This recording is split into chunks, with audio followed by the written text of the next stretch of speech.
Welcome to Experiencing Consciousness. My name is Jan Liva. And I'm Dr. Catherine Rossi. We're happy you're here.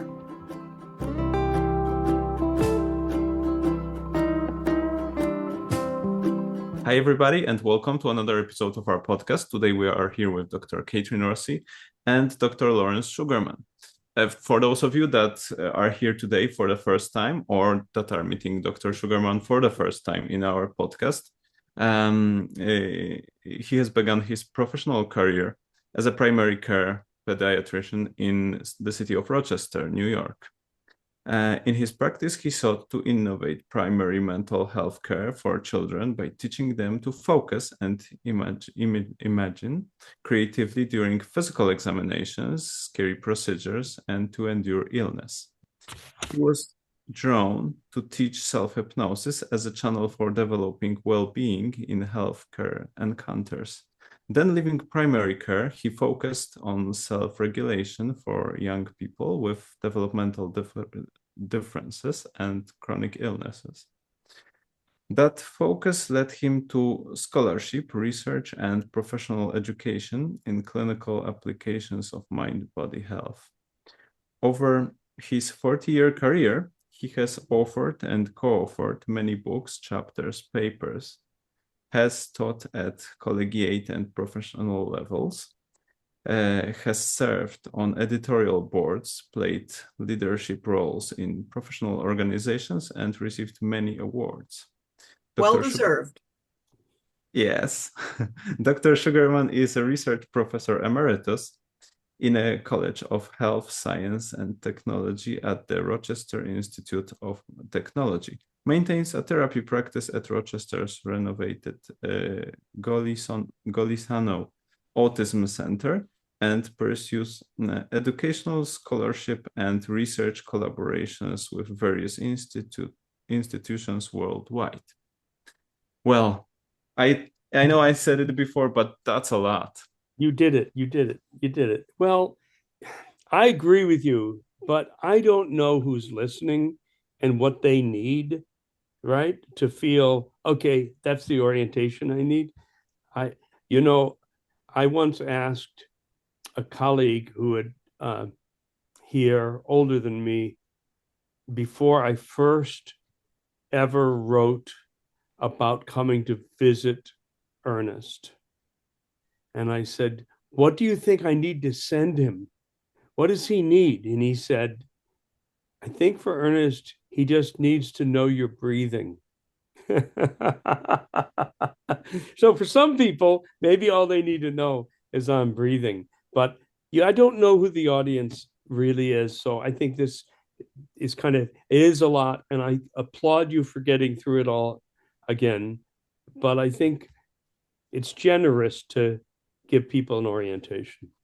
Absolutely. Well, Laurence, what I know and love about you is your humanity and your curiosity and your openness to have fun and to make things fun. And your work for so many years with children. And we're all children at heart. And so to know you is to love you. Oh. And so for our listeners to be able to be graced with someone with such humanity and whose interests they go far and wide, and you grow every day. So for people that heard us last time, guess what? It gets to be different now. Yeah. It's that there's always this growth, and that's what we encourage in everybody. That spark of life, that zest, and that the difficulties come, the difficulties go. It's how you're going to grow from that. And I consider you stellar in that way, Laurence. You're very kind. And I'll do my very best to live into that perception.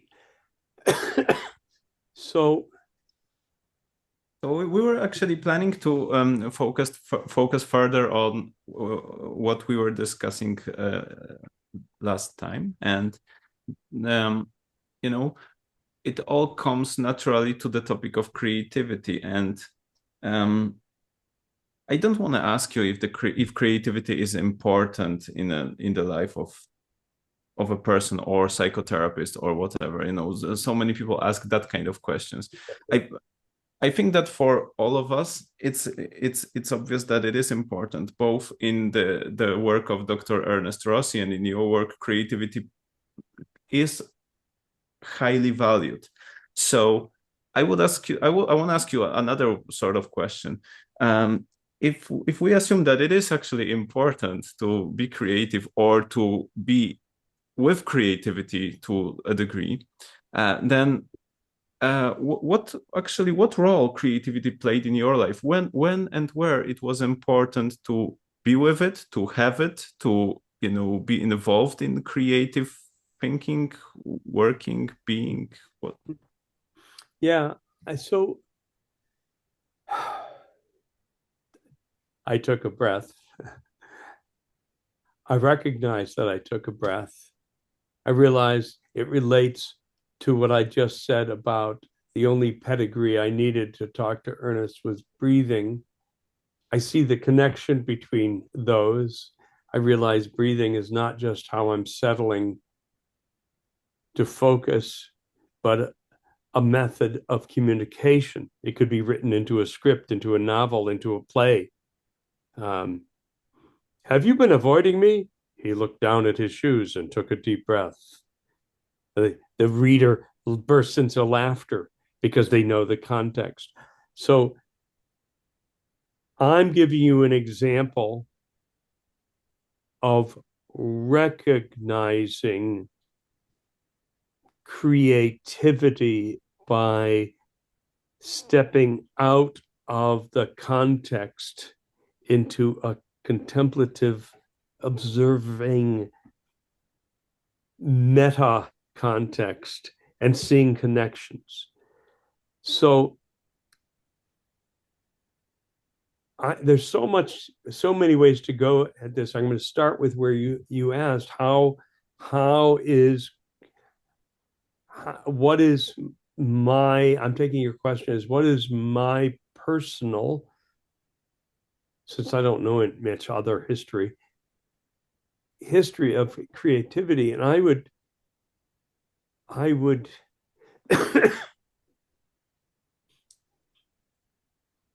have two answers. One answer um, is the easiest one, which is I don't know. It's a cheap one, but it's true, right? And the other is early, and I don't think I'm special in this way. I just want to say that. But early in my pursuits, I remember in elementary school, I remember in high school, I remember when I first in medical school, I remember when I first started being on the faculty teaching hypnosis stuff, people said, "You're so creative." And now, after a while, I realized they weren't just, I don't know, being complimenting me. There must be something I'm doing that comes across to them as creative. Um, um, I have a friend who's a wonderful guitarist, and he had this little lick in the middle of a song that was so cool. And I said, "How did you figure that out?" And he looked at me and he gave the best answer. And I think it's my answer. I don't know any other way. I, I I don't can't know not how do else to do this. But I've been forced, when you get enough feedback from people or somebody tells you, this is special about you, or maybe special in a not good way, special in a good way, different. I think you have to take responsibility for what you're putting out there and reckon with it, face it. And as I started with this example with the breath, I think I've always found a sense of orientation, grounding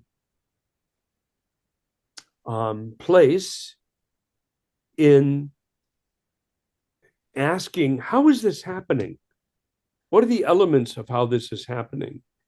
Um, what is this made of? What are the components? I was one of those kids who they gave, if you got a toy, I would take it apart. I necessarily Ew. didn't know how to put it together, but I was so curious about how to take it apart. I remember dissecting a pencil when I was little, and using implements I wasn't allowed to use just to figure out how it looked like it was just a thing in there, but maybe there was a god in the machine. I didn't know. That's Anyways, hysterical, Lawrence. You know, when I was a little girl, I wanted to know how did my mother's sewing machine work. So there you go. I would tear it apart and I would put it back together again. And about the 10th time I did this, my mother actually walked in and saw her sewing machine all apart. Yes. And but I said, no, no, no, don't worry, I'll put it back together again. And So I think that it's kind of natural. of course, I that's why I'm being very careful not. I think we're talking about, and this relates to prejudice. Everybody puts themselves together again. Sometimes, some days it's every morning. Okay, I got to put myself back together again. Um, and so here where I think it comes down to a focus. Um, I have one. I'm going to use a clinical example. I was facilitating a small group in a hypnosis workshop. And the assignment was for us to, it was that one of the people in the group, I was the facilitator, I was the faculty person, it was that somebody in the group, I would just point somebody in the group and they were supposed to have a clinical problem they wanted the group to address. And my goal was for everybody to pretend they were the clinician and respond to the question. And the clinician who with the problem said, I have a, I'm blocking on a word now. People in the audience will know the word. The word for the condition where you're very sensitive to certain sounds. Um, I can't remember the name of it. Shoot, it's critical to the story, but I can't remember the name of it. That condition where certain sounds, often for some people it's chewing sounds, um, bother them. Um, I think it's great that I can't remember that. Uh, and so I have this young person came in with this hypersensitivity to sound. It's like they have a sympathetic nervous system arousal to it. They uncomfortable. Um, uh, and I think of it as a subset of anxiety disorder, but there it is. So I said, go around the group and everybody tell me what they think that they would say to a person with that. Oh, were they creative? Misophonia. Misophonia. Thank you very much. Misophonia. Misophonia. Misophonia. Thank you very much. You're welcome. Who is married to Mr. Phonia, by the way. So, um, so one person said, I have a, they would say, I remember they said, I have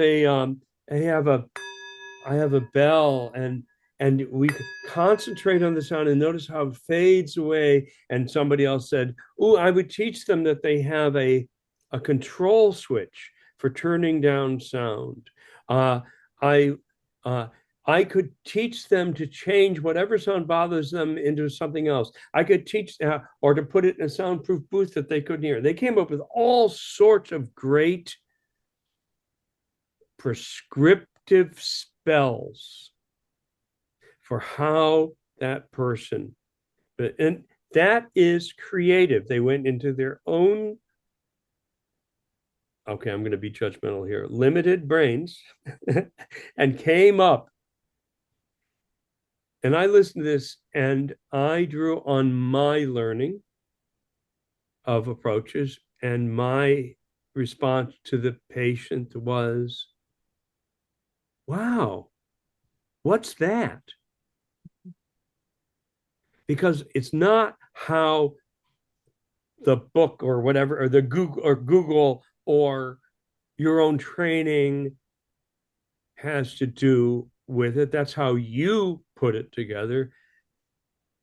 Valuing creativity has to do with valuing how each individual creates their own understanding of the world in that moment, and how it's working or not, and how they already know how to change it.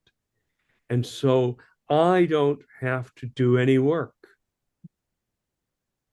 I don't have to do any work. I just have to be really interested and have a beginner's mind of how do you do that, and honor that they have those abilities. So creativity, evoking people's creative abilities, unfettering, unlocking, welcoming, freeing their abilities, I think is an essential aspect. And then they come up with such great stuff.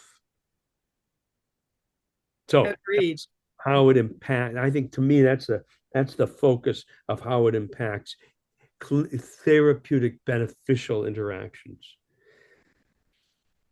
Yes, completely agree. And what's interesting is that when you were asking this question, Lawrence, and I was thinking about Ernie when he was a little boy. And Hmm. when did he know that he was creative? It's a wonderful story because he grew up and they spoke Italian in the home and they didn't speak English. So when he started school, in Connecticut, he didn't know English. And so they thought that he was stupid. And they put him in the retarded classes. That's what they called them in those days. Right. Now they say developmentally delayed. But in those days, he was in the retarded class. And the teachers believed that all the kids that were in the class were retarded. Well, and so they brought like crafty things for the kids to do that was possible.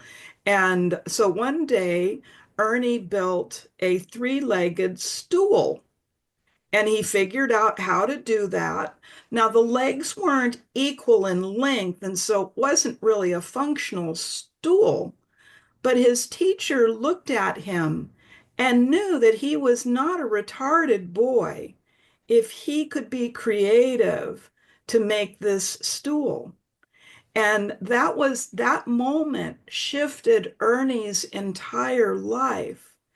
And he was just being creative. He had this opportunity in front of him. He wondered if he could do it. And then he put it together. And oh my God, somebody actually recognized it. And that went on for the rest of his life. He learned because he loved to learn. He didn't worry about impressing anybody. It was that's what he did. And so when you think about the origins of your own creativity, I mean, I expressed of that I used to like to take apart my mother's sewing machine. Now, in those days, generally speaking, the mother sewed all the clothes for the family. There wasn't a lot of going to the store and buying these things. You went to the store and you bought fabric. So if the little girl, me, ruined the sewing machine, it would be catastrophic for the family. She'd have to get a new sewing machine or this or that. But she understood that I had this need to see how it worked.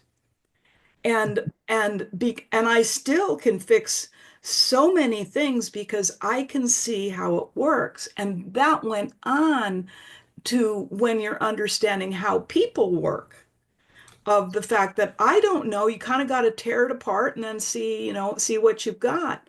And being in the open-ended opportunities of, gosh, I really don't know. Let's take a look at that. I can I make a comment on that before you ask another question, John?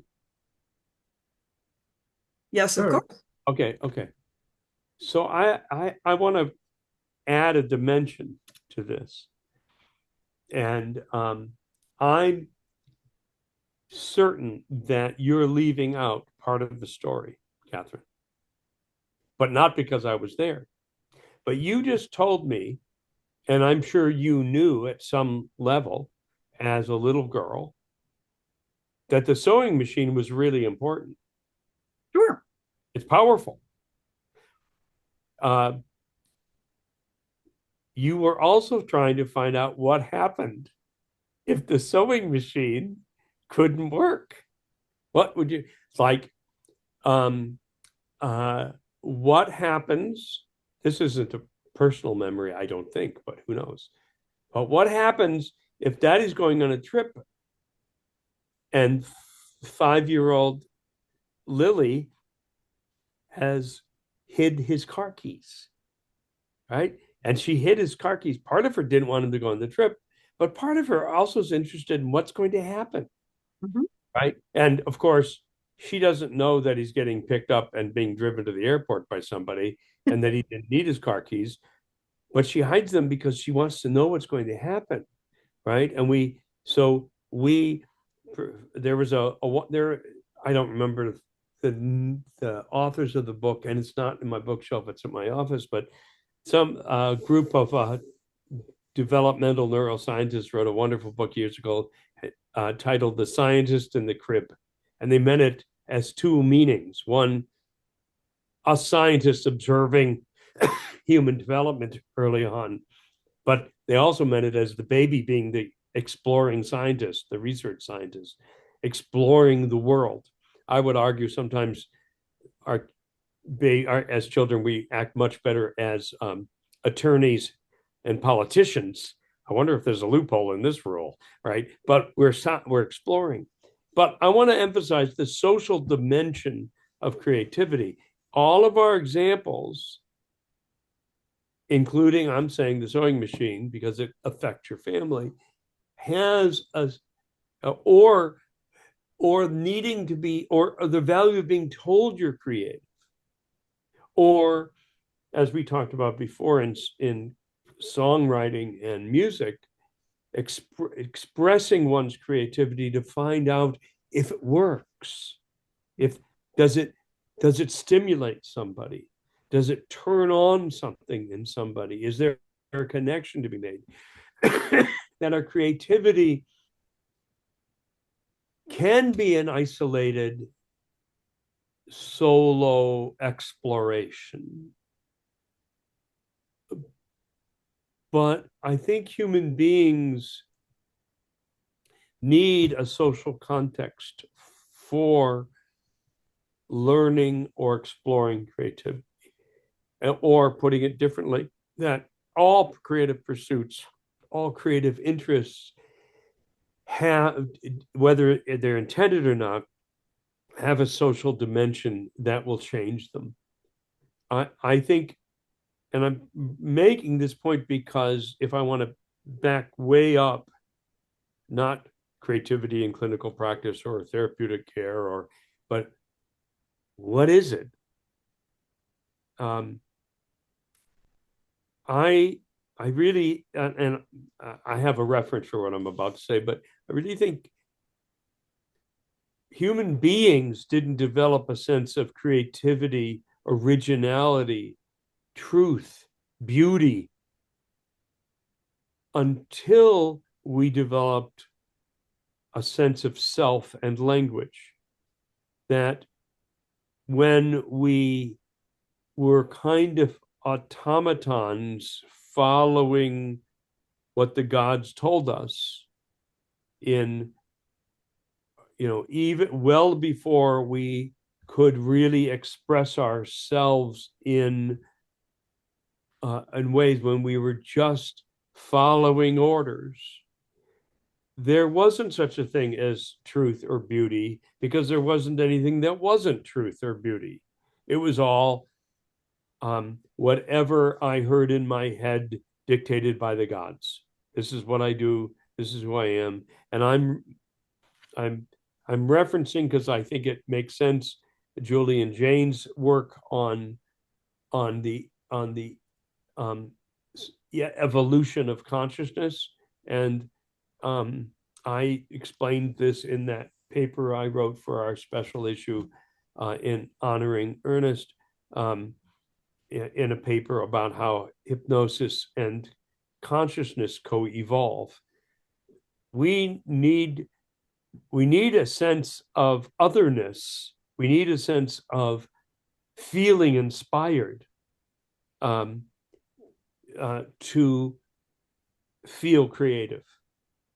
That's how I think about it. There's a social dimension, and it involves questioning custom. How come we always do it this way? Questioning that is a creative act. So you took away from me some of my questions because Oh, good. Yay, we're in sync. I wanted to ask you if creativity needs another human being somewhere in the context. And then the other thing is if it needs some kind of rebellion, to be rebellious against something or something. So a lot of creativity is actually quoting Ozzy Osbourne, breaking all the rules, right, of something, and then suddenly Yeah. something comes out of it. Ozzy Osbourne, I didn't know there was going to be deep philosophy in our talk. That, yeah, right. Well, so I don't think it takes, I don't think, I think rebellion is a strong term, but it does, I think it does require a question, how come?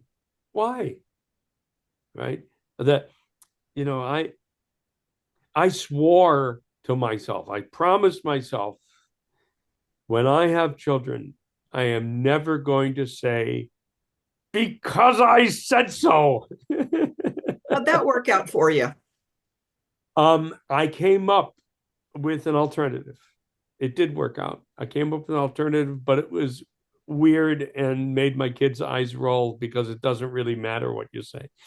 My version was because that's not how I want the world to be. Well, sounds better to me. It does sound better, but that's the issue is questioning why, right? Why?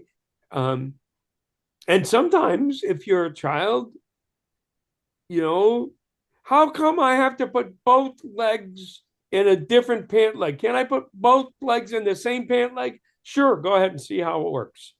I fell over. Oh, could be a reason, right? They can quite but I certainly we want our we want to encourage people to question why things are the way they are so they can build their understanding.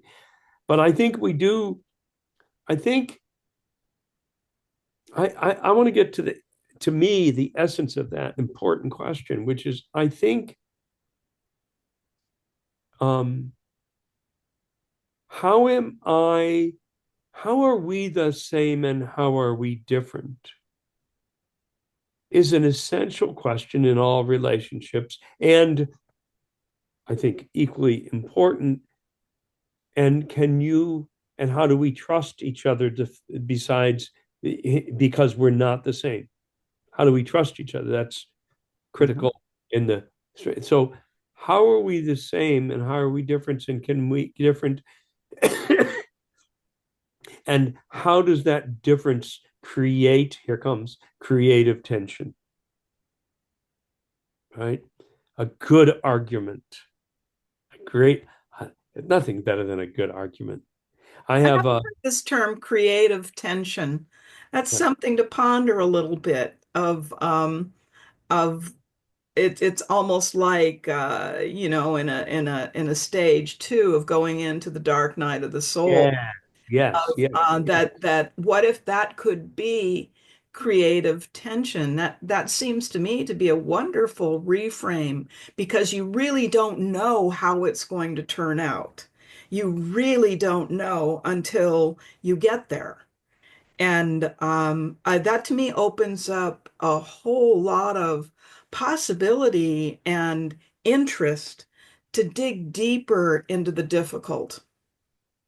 So what comes to mind when I think of creative tension, what the most accessible form in me is um,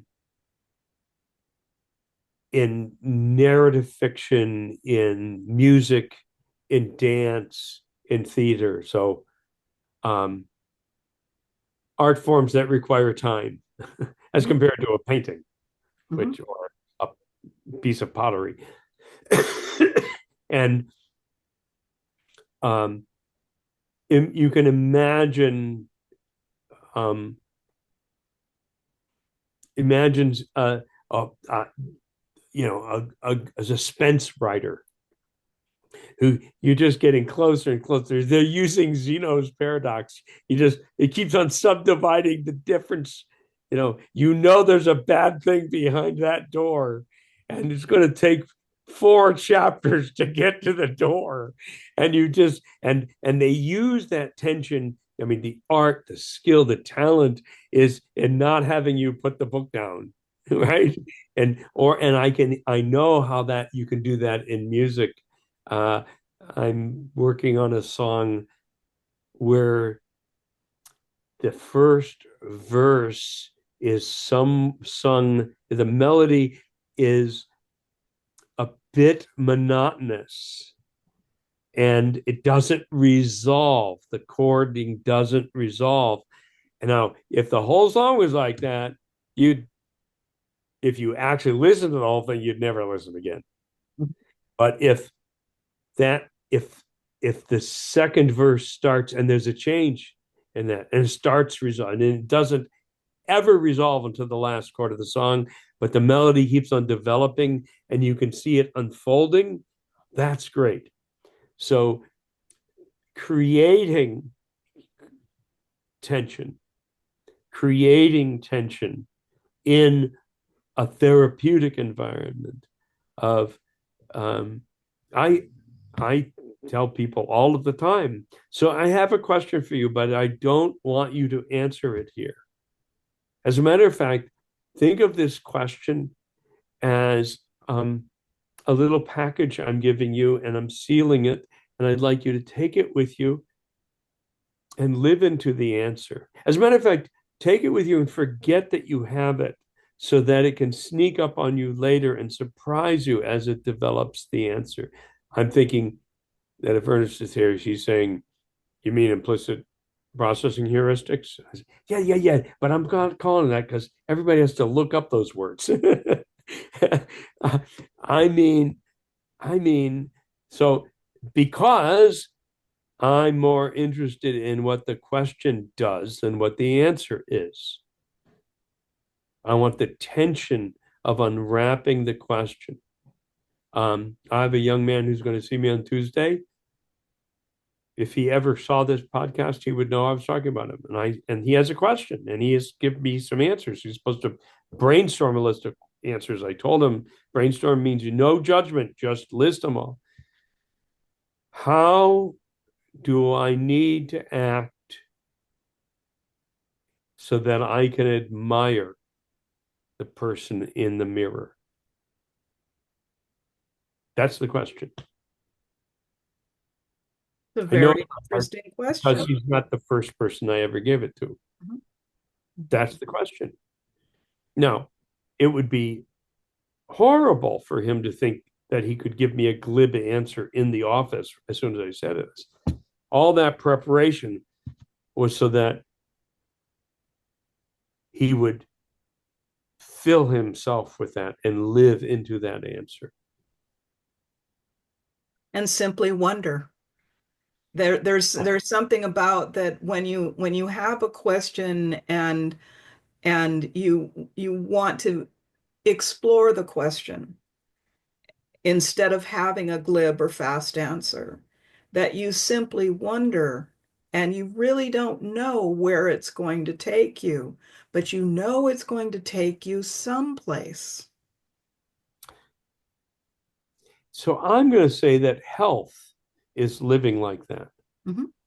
Part of health. So I've got I'm so excited because I have a new song I'm working on, and all I have is what I think is the chorus. And I think if when you do have a song with a chorus, not all songs have choruses, but if you have a song that has a recurrent chorus, the chorus kind of works as the fulcrum.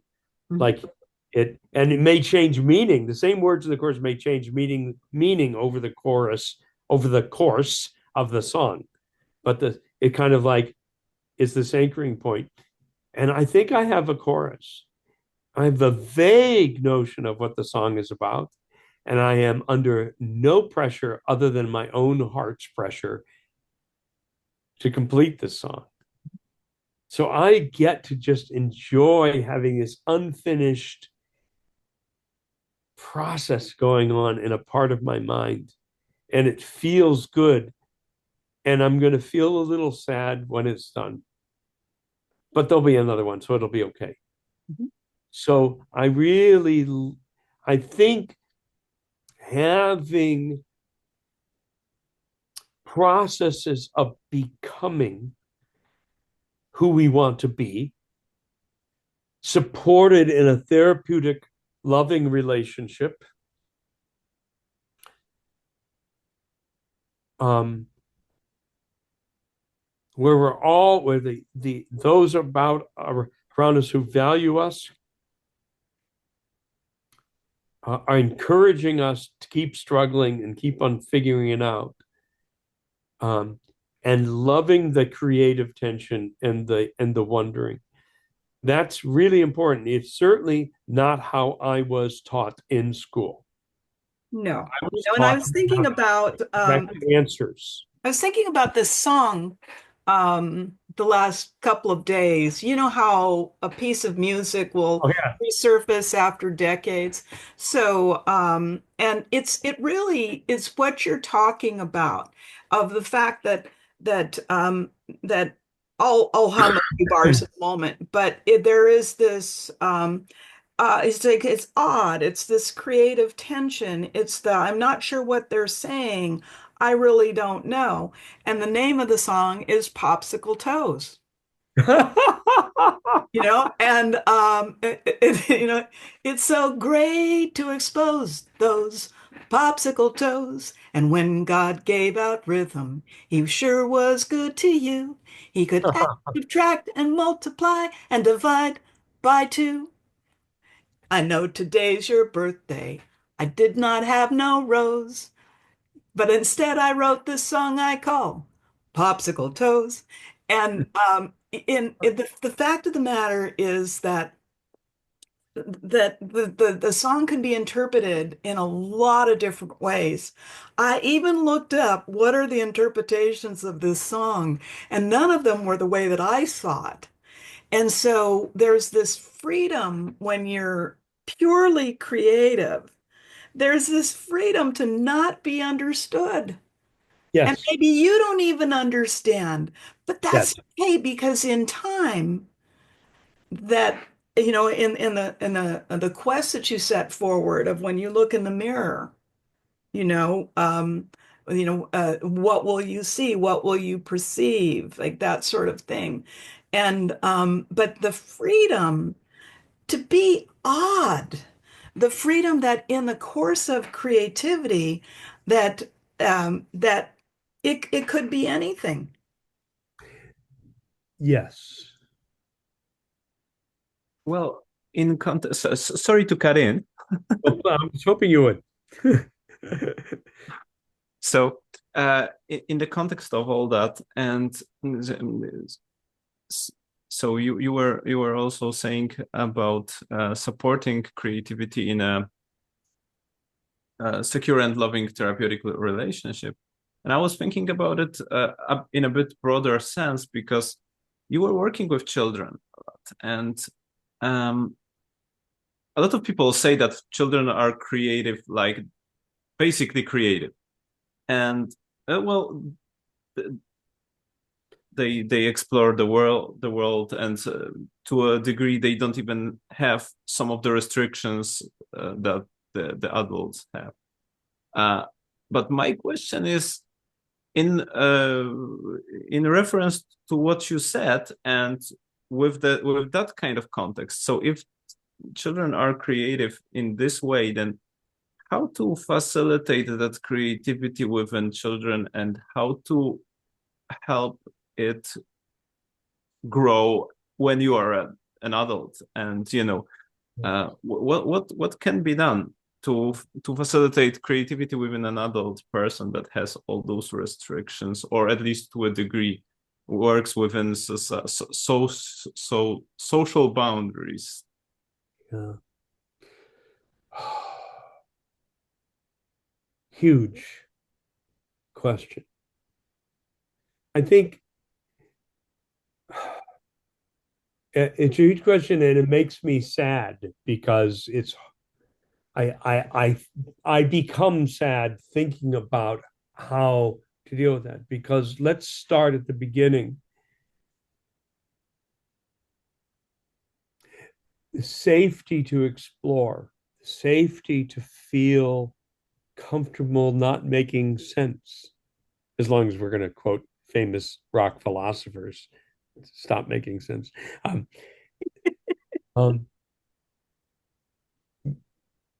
a secure, unconditionally loving environment, a secure, unconditional, loving environment into which, at age 3 or so, we develop a narrative memory. We begin to be able to tell ourselves stories. Our central nervous system does not seem to be very capable of creating a conscious recall of events until we're about 3 years of age, which means that threatening, unsafe experiences, perceived as threatening, unsafe, they don't actually have to be that way. They just perceived as threatening, unsafe experiences before age 3, which arguably includes a huge number of children in the world right now, begin to lock down and close the doors over safe creative exploration. And then through those increasingly conscious years from 3 to 6 to 7 to 8 um, I'm looking over here because I'm writing something that has to do with when my stuffed animals stopped being real, when they stopped having minds of their own, right? Uh, went through that time, and then hopefully I'm not ruining this for anybody who's listening, when we discover Santa Claus doesn't actually exist, and the Easter Bunny, I'm sorry, as far as I know, evidence based, just um so you know how is that encouraged? I like that word. And how do we give somebody's heart the room to envelop that? So I have a colleague who's just a brilliant person, just a pleasure to work with.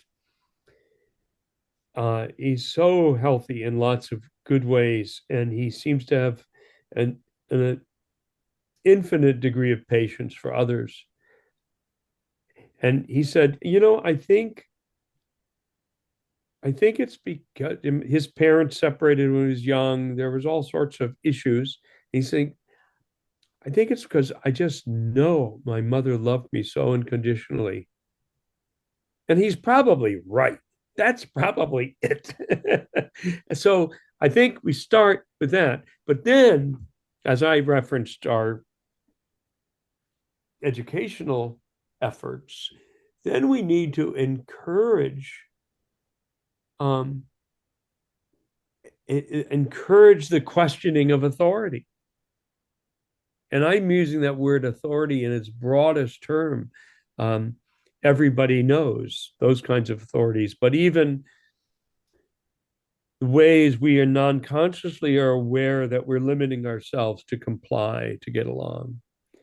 So I heard of a comparison study or comparison observational study of something. I don't know, and I heard it on National Public Radio, and they're pretty good, but who knows? I can't remember the evidence. They were interviewing these people, but they were comparing elementary school level classrooms in Japan and the US. And they just used this example. You know, here's the time limit. Get all of these answers right on this test. That was the US part. The Japanese part in this study was here's a problem, and you're in small groups. How many different solutions can you come up with? Now, the problem's not solvable. Mm-hmm. Who's the last standing? Right? Like, so one is not just one is here are the correct answers to plug in, don't ask questions, and here's the other is a teaching, an implicit teaching of the more right answers you know, and the more you fill in the blanks correctly, the smarter you are. So if you couldn't solve the problem, you got to be stupid. Versus the more creative ways you can come up, the smarter you are, and none of the answers have to be right. Wow. I go So with plan B. so I think the answer has to do with something I said before, which is how does that work? What's misophonia to? How do you imagine this happens? Draw me a picture of how that thing that you called a what was it? A headache? Yeah, a headache forms. So I assume the posture of not knowing anything, even questioning. And when they say, but you're the doctor, I say, but you're the patient.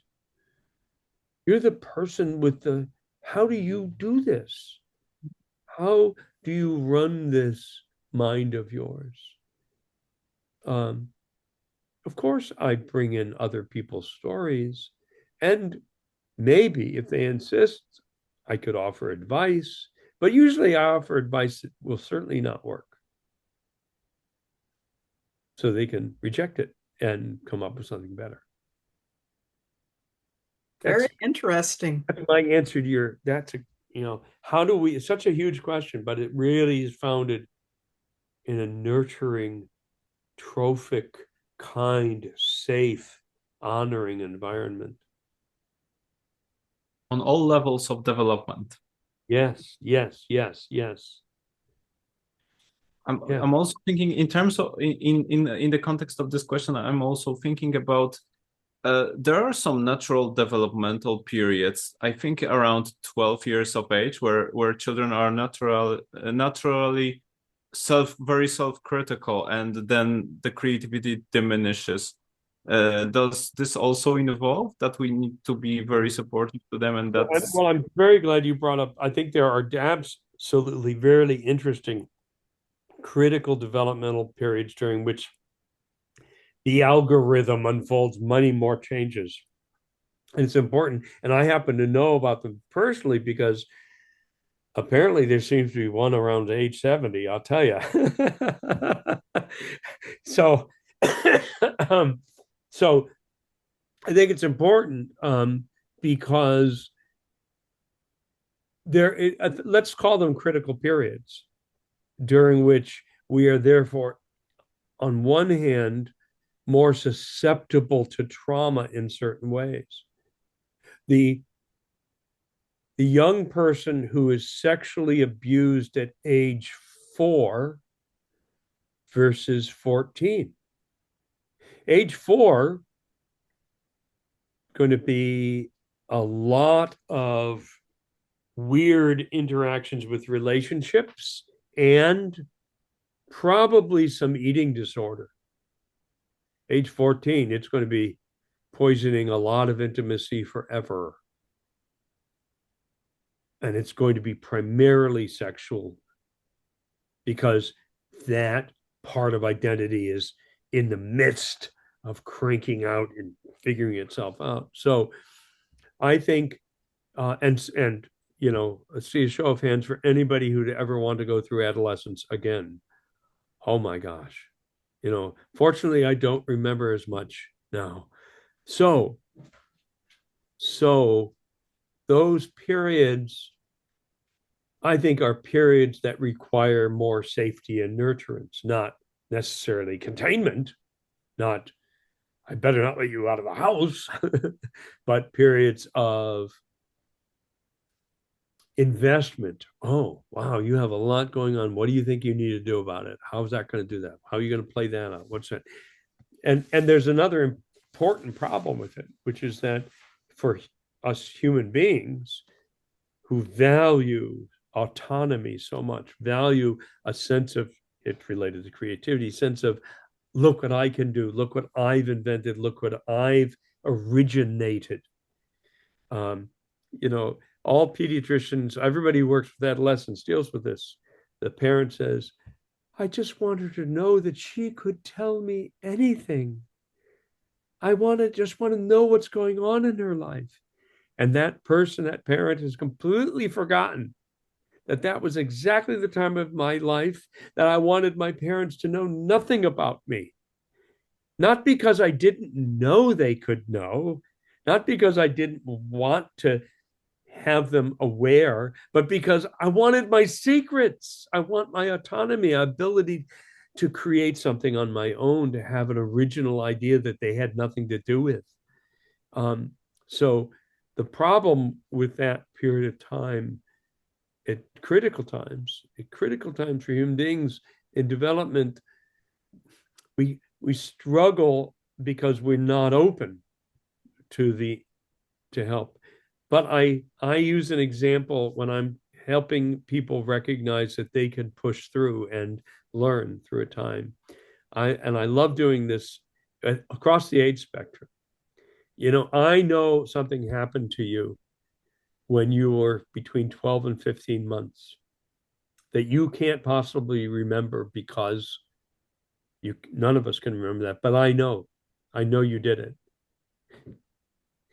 You were standing holding on to something at the edge of a coffee table, the edge of a chair, the edge of the couch, and you took a couple of steps and you fell on your diaper.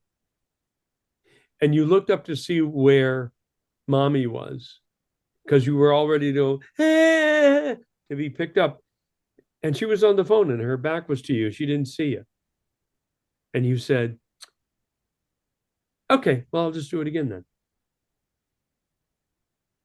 You don't remember it, but that's when you said, I'm going to get up and do it on my own. I don't need her to know. We're made up of all of those.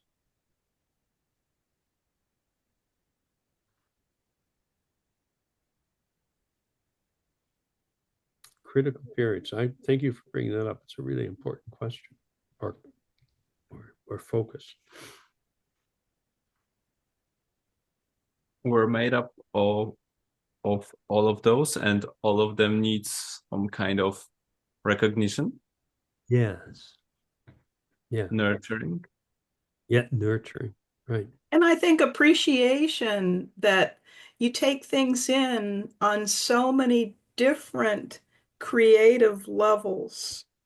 And we're so used to trying to explain ourselves but when you're talking about, a baby, as you just were, between 12 and 15 months, and they're standing and then they fall and then they test it. And so they're there, but they're with different parts of their mind that's not fully integrated yet, and yet it goes somewhere. I'm one of the rare people I can remember all the way back to being in the incubator and when I chose life. Hmm. I could have just as easily have died at that time. I was so little. And even though I didn't have words, I really liked the mobile that was moving in front of me or over me. And preemie shake, I really enjoyed the shaking. And Yeah. something inside me said, I'm going to hang around. And I have memories all the way back to that are quite clear. And some other memories, but that's only because when I was about age 10, I asked myself, how far back can I remember? I wonder how far back I can remember. And the interesting thing is, why did I question if I wanted to live or not Yeah. at that time? And that answer came when I was about 20. Mm. And that answer came that my mother and I loved my mother. My mother and I loved each other unconditionally the last 10 years of her life. There were a few bumps in the road. And one of the bumps in the road was when she got pregnant with me. She really did not want to have another baby. She wanted furniture. And, and so she would write letters back and forth to her mother about this, being so unhappy being pregnant. There was a lot of letters through happenstance because I'm not nosy, but I was looking for a piece of paper to write something down on. And I was at her desk and I opened up the drawer and I saw, oh, look, there's all these letters Grandma wrote, who I just really loved. And I read them and it's like, oh, yeah, that's why I wasn't wanted until I was born. And when my mother laid eyes on me, for the first time, she fell in love with me and she never fell out of love. But I had this experience early on. And what gives me respect for that, gives me tremendous respect for children of sometimes they can remember far more than we give them credit for, but also that in this developmental way, all of these very early influences that happen. And, when a child falls down, sometimes it's just boop. Other times, it's traumatic for them. It depends on the child. Right. But really appreciating this individualness, and that is what the creativity is that yeah, I'm separate than you, but I'm also kind of a part of you. There's all of these things that go on. And because I'm fascinated with really with this question, the first question is like, well, where does creativity arise? And even how young are you and all that sort of thing. We can't answer those questions. They're not answerable necessarily. But the respect that you talk about, Laurence, and that you listen to people in the moment instead of making plans, instead of making judgments, you're really curious about their experience. And that is the best way, I believe, that we can support people. Yeah. It's not having the answers ourselves for them. It's being so curious, even enchanted by the process that they're going through of how they come to realize what is their reflection in the mirror. That is what I feel is okay calling the trance of the encounter. Um, the focus is is an enchantment with the unfolding of the other, even in the midst of anguish, because anguish, tears, silence,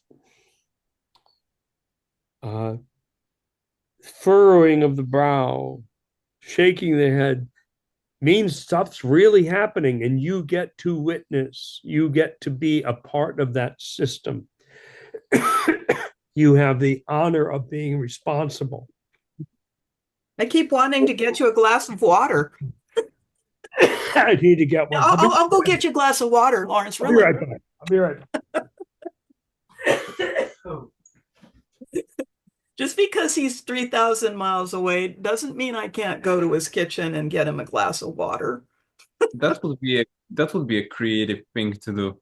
Yeah, I could just imagine it and make it appear. I want to. Is this some kind of upper level education in hypnotherapy? Well, we'll find out. I want to be certified in that methodology. Yeah, it's where all of a sudden you move your fingers in a certain way and you open them up and it manifests. The question is, can you actually see it? Well, that It would have been smart to be prepared, you know. Oh, You know, overrated. by the way, I have a hypnosis haiku. Okay. oh, Would you like to hear? I think I have it. I have it written down in the book over there, but I'm going to do it from memory, I think. So don't be mad at me if I haven't gotten the number of syllables correct, but I think I have it. Um, it has a title, Pro Confusion.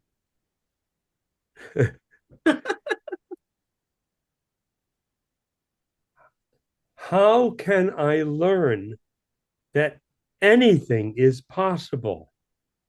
Sigh. That's refreshing. It's kind of cheap, but it's really hard to write really good deep haikus. But I can write cheap ones, man. um. So yeah, you know, I have mixed feelings. I don't know if I should bring this up or not. I have in front of me on my desk the lyrics to a song. Um, from September 2023 to now. And I've been looking at them because um, they from 2023 to now, 40% of the words changed, and 22% or 40 words went away. Song is 22%. That the melody is the same, the rhythm is the same. How many syllables we put into that changes. But it comes to me because of what you said about making sense, not making changing. I like it better now, but I had to go better and back and look, and I said, wow, well, it was fine then. And it's better now in ways that are hard for me to explain. So I was just wondering if should I read you the old version and the new version? Love it. What about you, Jan? I was This, thinking maybe what about singing? If uh, it's well, between the water and my let's just. I will promise you that, and I'm going to be working on producing a recording of this on Monday. So I'd prefer to wait on that. okay, It's much easier to understand without the. I love the music of it. I'm excited about it, and I could say a lot. And it adds a lot. That's why it's a song, not just a poem. But for the sake of clarity of a creative process, now I'm not going to give you too much background because I don't generally think people should say this song is about, because if they have to do that, well, first of all, they're probably wrong because it's about what it means to individuals, but it's also, but I will say that this song started as a way for me to make peace with a little boy whose father killed himself. And I had to think about, how does he go through his life? How do I feel okay about his life dealing with this? Um, so, and I'll say one other thing, because there's a wonderful line. There are two words in this that came from Wynton Marsalis, and Wynton Marsalis was a great fan of Fred Rogers. Fred Rogers, Jan, was a revolutionary figure in children's television in the United States, and really put forth saying no more hitting each other in violence. We're going to talk about real things and talk about emotional intelligence. And Wynton Marsalis said that Fred Rogers was fearlessly kind. And I love that line. And so I ended up being in here. So here's the version from 18 months ago. A boy learns his ways, gauging the days that he stays with his mommy at home. But he wanders his wiles as he plays, as he smiles, drifting through his daddy days. Now taller and angry, he hides hard inside what's lost and never erased, as he guards his gates with hostile indifference to ghosts of daddy days. So that when he leaves home to be climbing alone and the mirror returns daddy's face, he pries open his heart as he meant from the start to welcome a new love's embrace. Then there's a bridge. I won't know what I did for you to choose to end your time. You must have hurt, so as it is, I'm living fearlessly kind. I'm living fearlessly kind. Now, placing this little one in his mother's arms, he kisses them softly and says, he's here with us now. And so he continues the wonder of daddy days. There must be part of you and me to feel your trouble in mind, to find the awe in everything. So I'm living fearlessly kind. I'm living fearlessly kind. It's not bad. Kind of nice. A little edgy, a little sad and poignant. But, oh, yeah. Popsicle those. But but it's pretty concrete. It's pretty literal. There's not a lot of metaphor. It doesn't open up. It's not as universal. So here, with 40% of the words changed and 20% gone, here it is. Feeling their way, gauging the days, mother and son at home. Behind his smile, eyes of a child, paper boat drifting alone. Now guarding his gates, taller and awkward, lost and churning at home, hiding inside, blinding his eyes, cage bird turning to stone. Goodbye to cage bird, fly out the door, climbing up high mountain lake, moon glass in water, magical mirror, reflecting his father's face. I believed that it was me who made you end your time. You filled with hurt, so as it is, I'm living fearlessly kind. I'm living fearlessly kind. Embracing his son, new little one, now laid in grandmother arms. My dad is here now, in family faces, here with us, feeling our way. There must be part of you and me to feel this trouble in mind, to find the awe of everything. I'm living fearlessly kind. I'm living fearlessly kind. There's metaphor and a little more magic in the second version. That's true. Yeah. So I thought, to me, that I gave in to this indulgence of sharing that, but it shares, to me, that captures some essence of creativity. Absolutely. And the freedom of what happened between 2023 and now is that you did what most of us do, is you lose a bunch of the words. You Yes, lose a bunch of the story that's not really so important until you get to the actual message of it, which yes, is universal.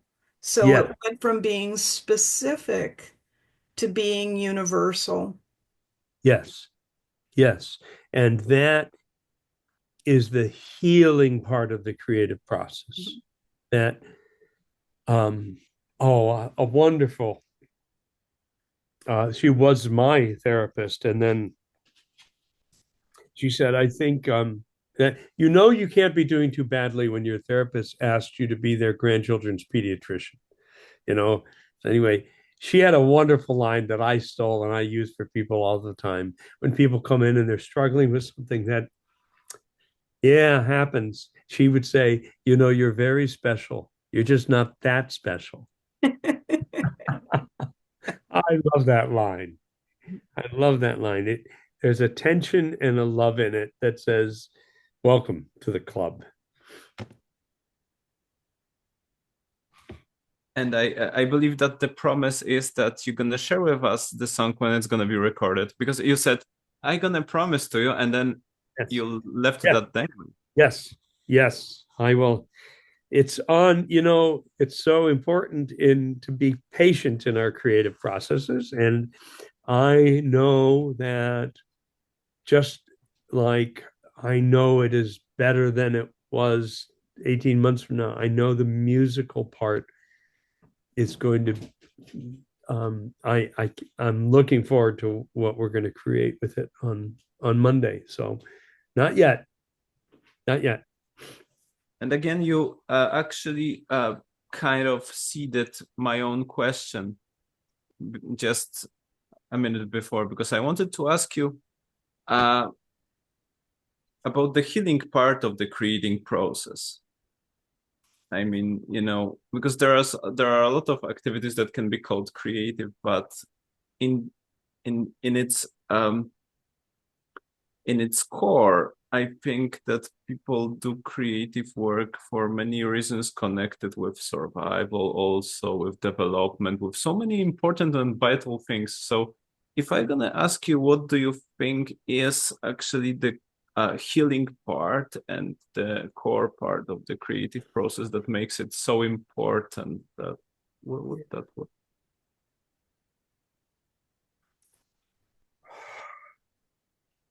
Let me give that a moment. Sorry for those questions. Oh, how dare No, you're you? not. How dare you apologize? Yeah. No, thank I'm grateful. So, in the spirit of creativity and not maybe making sense, I'm going to say this. And in the spirit of what I've learned from Catherine and Ernest and the people they've learned from about systems and emergent properties of systems and unknowability, I would argue that our embrace of not knowing, our embrace of I wonder how I'm going to get through this.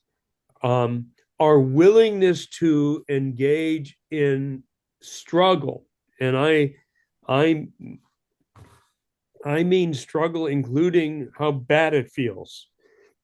Um, our courage to engage in this is so frustrating. I don't know what's going to happen. Like I just want to give up all of that stuff, and are willing to be there as people do that. I believe has to be systemic and therefore has to affect how a given receptor on a given cell is going to say, sure, I'll let you activate. I'll change this. I'll drive to more gene expression in this direction. I'll shift the focus towards modulating that over response and building up this hypo responsiveness. I'll use that agility to find a healthier, more balanced equilibrium. So from the standpoint, if we just want to deal with that fundamental part of the milieu interior, the autonomic system, the kind of the skeletal structure of how that negotiation between inside and outside world goes on in an organism. I would argue that our willingness to struggle and to support and be supported in the struggle allows us to find a better balance, a healthier balance. That's important because accommodating tyranny isn't healthy. I can get absolutely stable being oppressed, but it's not healthy. So I mean a healthier balance that means allows me to say, hell no, I'm not doing that. You know, so I know this. I know I'm not going to be able to reduce this to data and empiricism, but I think it's an okay attitude to say that our ability to encourage people to struggle and find what is true for them and to honor that is true for them has to align throughout the system to allow our all those hundreds of thousands of receptors on cells and their ability to alter what we make of the architecture and the blueprint in the genome it all has to go together. How could it not? Exactly. Well, I think we did quite a lot of things today and talked about creativity from various points. I think I'll just gonna make one bridge to the next meeting that we're gonna have and the discussion with one question for both of you actually, concerning hypnosis, which is in terms of in the context of talking about creativity, what's and I'm gonna put that question provocatively in a certain way. What's better, scripted hypnosis, creative hypnosis, or somewhere in between? Okay. And if there is an answer to that question, then why? Yeah. Yeah. Yeah. Yeah. So I'm not gonna. I promise you not to give you my favorite answer to all or questions. I have a standard answer to all or questions. I usually do it and then run out of the room before they throw things at me. And the answer to all or questions is yeah.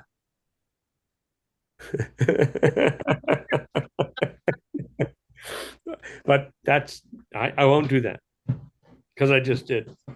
Um, yeah, that's really good. We'll talk about that. That's a great question to chew on. And a question I'm Right. sure we're all opinionated about. So on Tuesday, I saw a 13-year-old, very bright boy, and you want to know how he ended? He knows that I like jokes, and we stood up. I'm standing up. I'm going towards the door, and he's walking towards the door, and he said, "Wait, I have a joke for you." And I said, "Oh yeah, great." And he said and did this. He said, "You know how to create suspense?" And then he waved goodbye and walked out the door. Isn't that great? He's great. No, I Yeah, give it to you for the end of our time. it is an experiential joke. Yes, it was exactly right. I will remember to tell him that word. He needs Yeah, a word. I think I'm going to echo him at some point in the future and have a lot of fun with it. That's why I shared it with you. You got to take it. All righty. It was wonderful spending this time with you. I'm grateful that you invited me to be part of it. Thank you very much, then. And so thank you both for an outstanding conversation, and see you next time. Okay. Bye. Thank you, Jan. You're the best. Be well, be happy, celebrate life.